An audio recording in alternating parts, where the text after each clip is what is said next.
Bienvenue sur le podcast Alchimie du bien-être où nous explorons ensemble les ressources de notre terre afin de contribuer à notre bien-être. En utilisant différentes méthodes pour évoluer dans notre vie vers un mieux-être plus naturel et plus aligné avec les forces de la nature. Je suis Célia, formée à différentes pratiques de thérapie naturelle. Je suis là pour vous guider sur la voie de votre bien-être. Bonjour à tous et bienvenue dans le premier épisode du podcast Alchimie du bien-être. Dans ce premier épisode, nous allons discuter des dangers des huiles essentielles. Car l'aromathérapie est parfois catégorisée comme une médecine douce. Mais ce n'est pas une médecine douce. Alors oui, c'est une médecine naturelle, on utilise les plantes, etc. Mais ce n'est pas une médecine douce, car une goutte d'huile essentielle peut avoir des conséquences énormes et des répercussions énormes comparées à 1 gramme de plante.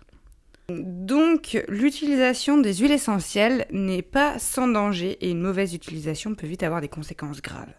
Comme je disais, 1 gramme de plante ne changera pas énormément de choses. Alors, on parle des plantes courantes, on ne va pas parler des plantes mortelles, on va pas parler des plantes de la phytothérapie. 1 gramme de plante ne changera pas énormément de choses. Par contre, une goutte d'huile essentielle peut changer pas mal de choses. Mais d'où vient le danger avec les huiles essentielles ? Alors, il faut savoir que c'est la composition de l'huile essentielle qui va définir les principaux dangers, contre-indications et du coup leur toxicité. Pour le petit rappel, les huiles essentielles sont des concentrés de molécules actives. Ce sont ces molécules qui vont donner du coup les vertus aux huiles essentielles, mais ce sont aussi elles qui vont donner les dangers et les contre-indications. Ces molécules, ce sont des molécules qu'on retrouve dans les plantes, aromatiques seulement, car ce sont ces molécules volatiles qui vont être capturées dans les huiles essentielles. Et dans les huiles essentielles, ces molécules, elles sont concentrées. Alors que dans une plante, il y en aura beaucoup moins. Donc, voyons les dangers liés aux huiles essentielles maintenant. Selon les huiles essentielles et du coup les molécules aromatiques qui sont présentes dans les huiles essentielles, il va y avoir différents dangers. Donc premièrement, on aura les huiles essentielles irritantes et dermocaustiques. Alors ces huiles essentielles, elles peuvent brûler gravement la peau ou les muqueuses. Cela va être dû à la présence de phénol ou d'aldéhyde aromatique. Les huiles essentielles photosensibilisantes. Ce sont des huiles essentielles qui vont possiblement laisser des taches indélébiles sur la peau suite à une exposition au soleil, plus principalement due aux UV. Cela va être dû à la présence de furocourmarines qui sont des molécules qui vont être principalement présentes dans tout ce qui est essence d'agrumes. Donc huile essentielle de citron, orange douce, etc. Ensuite, on aura les huiles essentielles néphrotoxiques. Donc ça va impacter les reins. Les dégâts peuvent aller assez vite, mais c'est quand même une des intoxications qui est la plus rare. Ce danger va être valable uniquement avec les huiles essentielles contenant des sesquiterpènes et des monoterpènes et uniquement par voie orale, donc si on ingère l'huile essentielle. On aura aussi des huiles neurotoxiques. Alors, neurotoxiques, elles vont pouvoir causer des problèmes cérébraux tels que de simples maux de tête jusqu'à des nausées, des convulsions, un coma ou le décès carrément. Cela est dû principalement au cétone et au lactone. Ce risque existe aussi avec les autres voies, donc telles que la voie cutanée, la voie respiratoire et la voie où on va ingérer les huiles essentielles, donc la voie interne. Ça peut arriver après une simple utilisation ou une utilisation à usage répété, donc par accumulation de doses. Alors c'est par exemple pour ça qu'il y a des huiles essentielles qui vont être interdites à la diffusion, notamment l'amande poivrée par exemple. C'est justement pour le côté neurotoxique. Ensuite, on aura les huiles essentielles hépatotoxiques. Alors celles-ci, elles vont abîmer le foie. Ça peut arriver aussi avec des médicaments qu'on trouve et que des fois on rajoute un autre cachet à prendre pour protéger le foie. Et bien justement, les huiles essentielles hépatotoxiques vont abîmer le foie. Donc du coup, ça va être principalement dû à la présence de phénol. Et ce danger sera présent exclusivement si on ingère les huiles essentielles. Donc du coup, si la prise se fait par voie orale. Et pour finir, nous aurons les huiles essentielles qui sont abortives. Elles vont donc provoquer des contractions qui vont provoquer l'accouchement. C'est dû généralement aussi au cétone et au lactone. Après, comme toute substance, il existe des risques d'allergie. Donc il est important de faire un test dans le pli du coude afin d'être sûr et d'éviter tout souci par la suite. Après, il y a d'autres dangers aussi qui peuvent arriver, mais ce sera lié à certaines pathologies précises qui sont déjà installées chez une personne ou non. Comment éviter les dangers ? Alors, il faut savoir que le premier point est un point bête et idiot, on pourrait dire, mais il est très important. C'est de choisir la bonne huile essentielle. Il faut savoir qu'une huile essentielle a plusieurs noms. Et il existe plusieurs types de la même huile essentielle, si on peut appeler ça comme ça. Alors, une erreur d'inattention peut aller très vite et peut entraîner des conséquences graves. Donc, il faut vraiment choisir la bonne huile essentielle. Généralement, sur un flacon d'huile essentielle, il y a 2 noms. On a le nom vernaculaire et le nom scientifique ou latin. Par exemple, prenons l'huile essentielle de lavande. Il existe 4 types d'huile essentielle de lavande, mais principalement 3 confondables au niveau du nom. La lavande vraie, la lavande aspic et la lavande stochade. Alors, si on se trompe entre la lavande vraie et la lavande aspic, sur un adulte, il n'y a pas forcément de conséquences dramatiques. Mais par contre, si vous allez confondre la lavande vraie et la lavande stochade, et bien là, les conséquences peuvent être dramatiques, clairement, parce que la lavande stochade, c'est une huile essentielle très compliquée à utiliser. Et donc, il faut vraiment pas se tromper si vous lisez une synergie que vous voulez reproduire et qu'on vous dit lavande vraie, et que vous allez au magasin pour acheter votre huile essentielle et qu'il n'y a pas la lavande vraie, ne dites pas « Ah, je vais prendre cette autre huile essentielle-là ». Car ce ne sera pas la même et ça peut avoir des lésions très graves. Donc vraiment, il faut surtout être sûr de l'huile essentielle qu'on utilise. La lavande vraie et la lavande aspic, ce ne sont pas les mêmes huiles essentielles. Vraiment, ça peut paraître bête et idiot comme chose, mais vraiment faites attention. Surtout que la première fois, au tout début, pour moi, les huiles essentielles, si elles n'avaient pas le même nom, c'était pas très grave. Encore, ça va, je les utilisais à cette époque-là dans les produits ménagers uniquement. Et c'était la lavande vraie, la lavande aspic, donc ça craignait pas grand-chose. Mais faites pas comme moi et ne vous dites pas que c'est la même chose, clairement, parce que ce n'est pas la même chose. La toxicité des huiles essentielles peut aussi venir de la voie d'administration. Donc pour utiliser les huiles essentielles, il existe différentes voies d'application. On aura la voie cutanée, donc sur la peau, on aura la voie orale où qu'on va ingérer, et on aura la voie respiratoire où qu'on va respirer ou inhaler. Ce sont les principales voies. Selon la voie utilisée, il peut y avoir des dangers, car il y a par exemple des huiles essentielles qui vont être interdites à la diffusion, notamment les huiles essentielles qui contiennent des cétones, des phénols ou des esters. C'est pour ça que par exemple, comme je le disais tout à l'heure, l'amande poivrée, elle est interdite à la diffusion parce qu'elle est neurotoxique. Donc pour en revenir à la voie d'administration, la diffusion, elle sera interdite pour cette huile essentielle-là. Donc si les huiles essentielles qui contiennent ces molécules sont diffusées, cela peut entraîner de graves lésions cérébrales. Du coup, elles sont neurotoxiques, comme je disais tout à l'heure avec l'amande poivrée par exemple. Ensuite, il y a des huiles essentielles qu'il ne faut pas ingérer, ou il y a les huiles essentielles qu'il faudra énormément diluer par voie cutanée parce qu'elles vont être dermocaustiques. et elles peuvent risquer de vous causer des brûlures.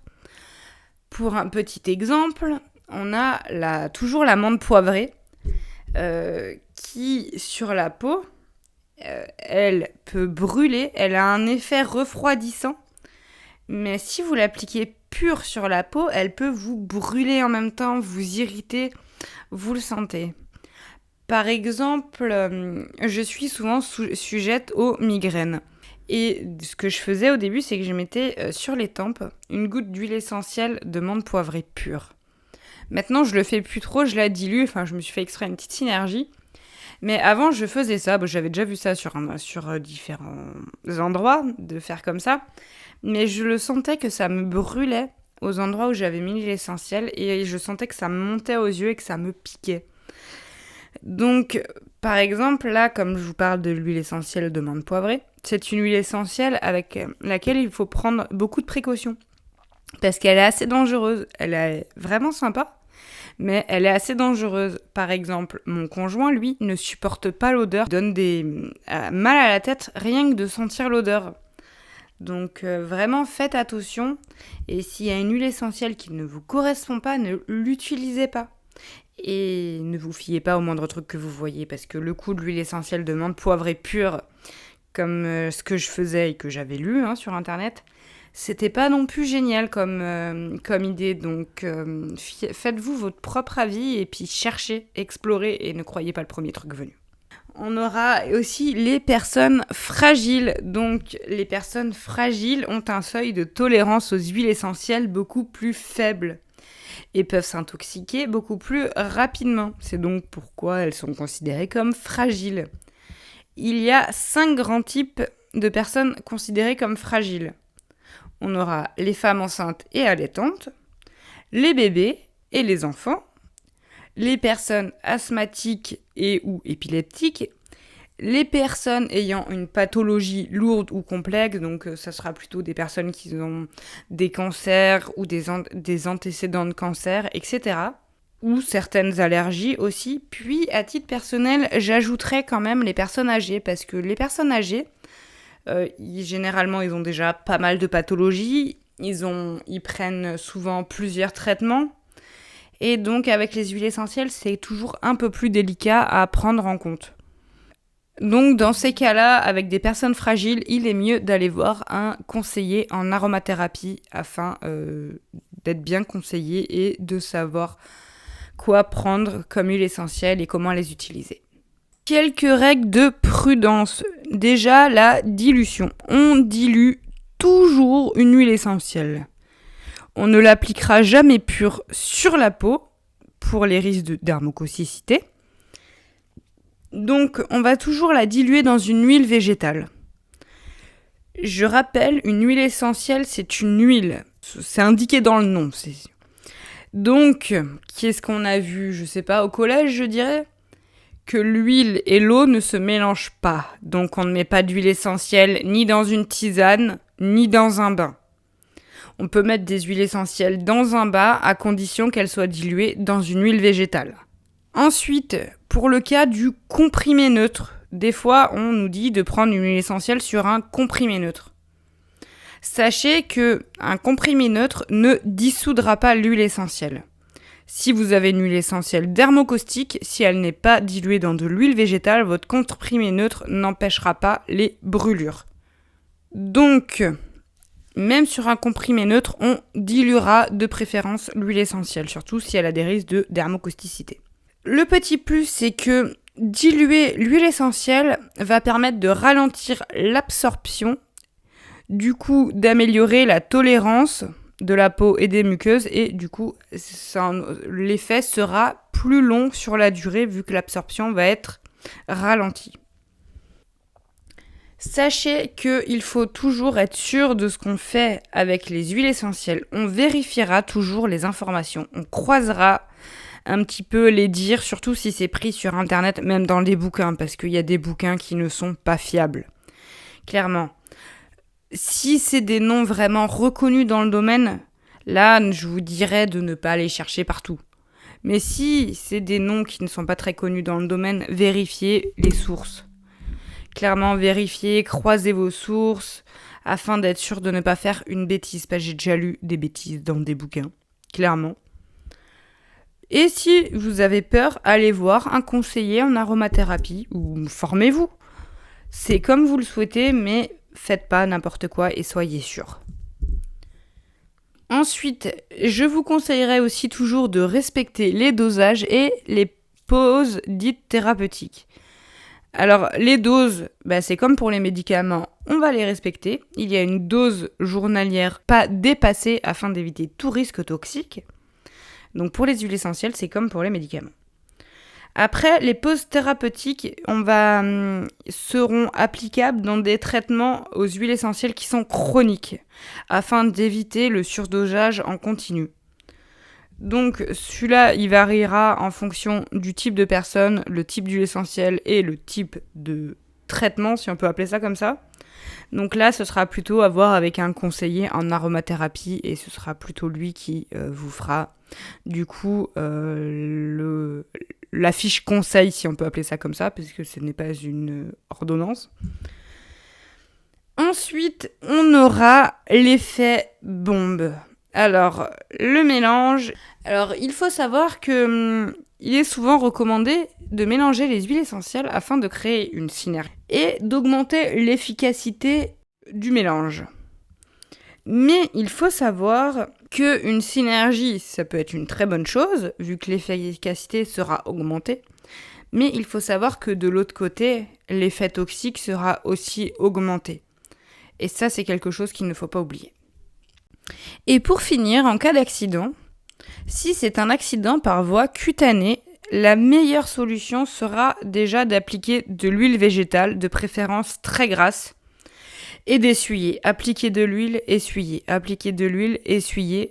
Répéter l'opération 2 à 3 fois, puis nettoyer au savon. Alors de préférence à savon type Marseille, pas un savon que vous m'achetez en commerce avec plein de merdouilles dedans, clairement. Vraiment un bon savon, donc un savon de Marseille, ce sera pas mal. Si jamais, après c'est un savon peut-être trop attaquant, le savon noir, non, je conseillerais quand même plutôt le savon de Marseille. Et après, en cas d'ingestion accidentelle d'huile essentielle, il faudra appeler directement le centre antipoison de votre région. Vous pouvez retrouver le lien des centres antipoison dans l'article de la retranscription de l'épisode.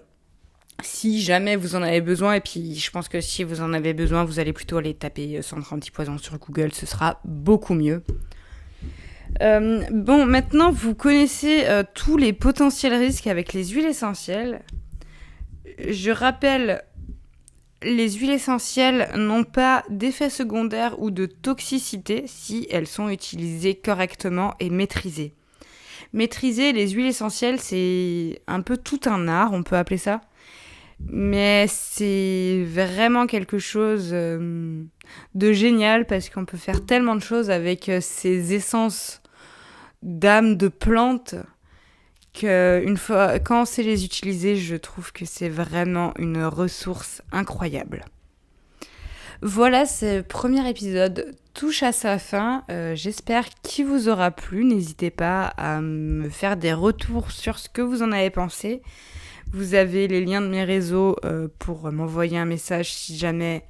Dans les notes de l'épisode, je compte sur vous pour partager ce premier épisode de podcast s'il vous a plu afin de le faire découvrir autour de vous parce que ce n'est pas un podcast aux gros moyens qu'on va faire de la pub, etc. C'est vraiment un podcast enregistré dans mon lit, là, clairement. Donc voilà, moi je vous dis à très vite pour le prochain épisode. Bye bye. Merci pour votre écoute. Si cet épisode vous a plu, n'hésitez pas à le partager autour de vous ou à laisser une note sur votre plateforme d'écoute. Vous pouvez retrouver la retranscription de l'épisode sur le site soinaturel.com. Le lien est dans les notes de l'épisode. Et moi, je vous dis à bientôt pour un prochain épisode. Prenez soin de vous.